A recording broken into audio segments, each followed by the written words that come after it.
Private কারের মধ্যে 5টি বস্তা বলা যায়, 3টি কালো রঙের ব্যাগ, বড় ব্যাগ সেটা বস্তার সাইজেরই, আর 2টি পাটের বস্তা।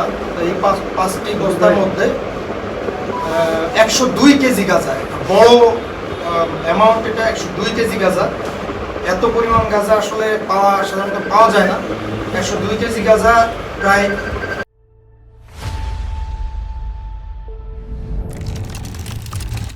আপনার 51টি প্যাকেটে, প্রত্যেকটি 2 কেজি করে প্যাকেট 51টি প্যাকেটে রক্ষিত ছিল। আমরা সেটা উদ্ধার করতে সক্ষম হয়েছি। আমরা এর মাধ্যমে এটাই বলতে চাই যে র্যাব মাদকের বিরুদ্ধে নিয়মিত অভিযান পরিচালনা করে যাচ্ছে এবং যাবে। মাদক ব্যবসায়ীদের জন্য আমরা এই মেসেজই দিতে চাই যে তারা এই ব্যবসা পরিচালনা করে, শান্তিতে ব্যবসা পরিচালনা করে সমাজের যে ক্ষতি করবে সেটা করতে পারবে না ইনশাল্লাহ।